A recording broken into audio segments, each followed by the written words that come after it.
శ్రీమన్నారాయణ. నేను మీ icon astrologer Gattupalli Suresh Babu.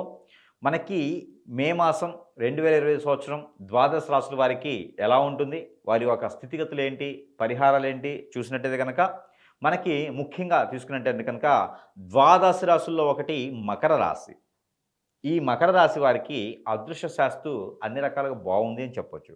గత కొంతకాలంగా బాధపడేటువంటి మకర రాశి వారు ఈ సంవత్సరంలో మే మాసం నుంచి చాలా కొత్తగా ఉంటుంది. పెళ్ళిళ్ళు కానటువంటి వారికి పెళ్ళిళ్ళు అవుతాయి. వ్యాపారం చేయాలనుకున్న వారు వ్యాపారం మొదలు పెడతారు. అలానే పూర్వీకుల నుంచి వచ్చేటువంటి ఆస్తులు కావచ్చు సానుకూలంగా వస్తాయి.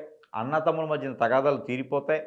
కొత్తగా పెళ్ళయ్యి ఏదైనా విడాకులు తీసుకుంటే కూడా అవి కూడా సానుకూలంగా మారతాయి. పెళ్ళయ్యి పిల్లలు పుట్టిన వారు ఎవరైనా ఉంటే అవి కూడా సానుకూలంగా మారతాయి. ఎవరికైనా డబ్బు ఇచ్చున్నారా అవి కూడా సానుకూలంగా వస్తాయి. ఎవరికైనా ఇవ్వాలనుకుంటున్నారా అవి ఇవ్వకండి. డబ్బు ఇస్తే మళ్ళీ రావు. అందుకని మకర రాశి వారు ఎవరికి కూడా డబ్బు ఇవ్వకండి. ఇచ్చారా మర్చిపోండి, అవి అడగకండి. వస్తే తీసుకోండి, అంతేగాని డబ్బులు ఇచ్చి మళ్ళీ రోజు రోజు ఎమ్మడబడి అడిగేదాన్ని చేస్తే మాత్రం ఖచ్చితంగా గొడవలు అవుతాయి, శత్రువులు కూడా అవుతారు. కాబట్టి డబ్బు ఇవ్వకండి, ఇస్తే అడగకండి. అడిగేంత డబ్బు ఇవ్వకండి. అందుకని ఆ పని చేయండి. ఇప్పుడు కాదు, ఎప్పుడు కూడా వాళ్ళకి పరిహారం అదే. అయితే మరొకటి, ఆల్రెడీ ఇచ్చినటువంటి డబ్బులు ఏవైతే ఉన్నాయో అవి సానుకూలంగా అడగండి. వచ్చే ప్రయత్నం మే మాసంలోనే మనకు కనపడతా ఉంది. మరొక విషయం,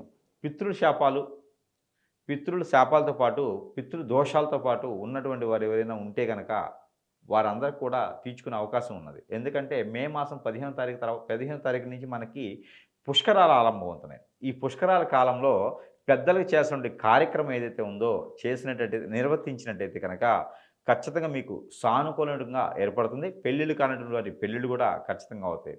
అయితే ఈ పెళ్ళిళ్ళు కుదరడానికి కానీ, సంబంధాలు కుదించుకోవడానికి కానీ, అనుకోకుండా పెళ్లి చేసుకోవడానికి కానీ చేసుకోవాలనుకుంటే ఈ మే మాసం 11, 12వ తారీఖు లోపే చేసుకోండి. ఎందుకంటే ఆ లోపు మాత్రమే మీకు సమయం కనపడుతూ ఉంది.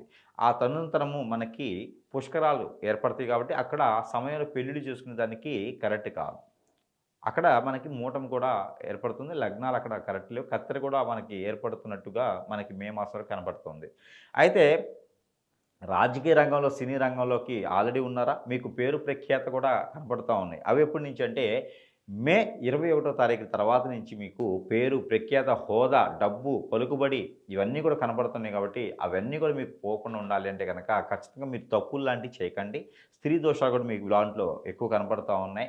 ఈ యొక్క మకర రాశి వారు ఎవరైతే ఉన్నారో స్త్రీ దోషాలు కూడా బాగున్నాయి. కాబట్టి స్త్రీని ఇబ్బంది పెట్టొద్దు, స్త్రీని కొట్టడం లాంటివి చేయొద్దు, స్త్రీని బాధించొద్దు, స్త్రీని ఏడిపించొద్దు.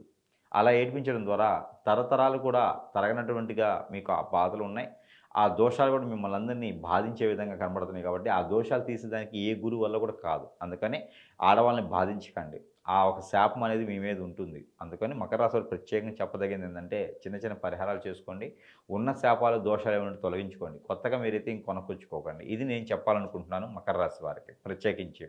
అయితే ఈ మకర రాశి వారికి గొప్ప అదృష్టం కూడా ఉంటుంది. ఏదైనా కొత్తగా వ్యాపారం మొదలుపెడితే వెంటనే అది సానుకూలంగా మీకు ఎలా అయితే అనుకుంటారో వ్యాపారం, ఆ వ్యాపారం నిమిత్తంగా మీకు ఉండేదానికి కనబడుతుంది. కాబట్టి కొత్తగా ఏదైనా వ్యాపారం మొదలుపెట్టాలంటే కూడా ఈ మే మాసం 2020 సంవత్సరంలో మొదలుపెట్టండి. అన్ని రకాల రంగాల్లో ఈ మకర రాశి వారికి ముందంజలో ఉండాలి, సానుకూలంగా ఉండాలి, గ్రహాలన్నీ మీకు అనుకూలతగా ఉండాలనుకుంటే కనుక మీరు చిన్న పరిహారం కూడా చేసుకుంటే సరిపోతుంది. పరిహారం కన్నా ముందు గ్రహాలన్నీ మీకు సౌలభ్యంగా ఉండేందుకు నెంబర్ ఇస్తాను. ఆ నెంబర్ ప్రతి ఒక్కరు మీరు పాటించండి.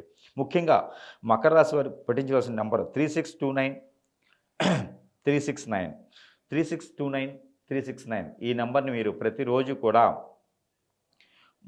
225 టైమ్స్ మీరు పారాయణం చేయండి. అలానే మీకు రెమెడీ వచ్చేసి ఆవుకి మీరు గరిక తినిపించండి, ఆకుకూరలు తినిపించండి. మీరు ఎంత వెయిట్ అయితే ఉన్నారో దానిలో 10%. సపోజ్ మీరు ఒక 50 కిలోలు ఉన్నారు, 5 కిలోలు, 60 కిలోలు ఉన్నారు, 6 కిలోలు, అలాగే మీరు ఏదైనా ఆకుకూరలు కానీ కూరగాయలు కానీ తీసుకొని ఆవుకు తినిపించడం ద్వారా మీకు ఖచ్చితమైనటువంటి సానుకూలత ప్రతిఫలాలే కాకుండా గ్రహాల నుంచి మీకు సౌలభ్యం కూడా లభిస్తుంది. కాబట్టి ఈ మేర మీరు ప్రయత్నం చేసేసి ఈ మే మాసంలో అందరూ కాదు, ఈ మే మాసంలో అందరితో పాటు మకర రాశి వారు కూడా అదృష్టవంతులు అవ్వచ్చు. ఈ చిన్న పరిహారాలు చేసుకొని అదృష్టవంతులు అవ్వండి.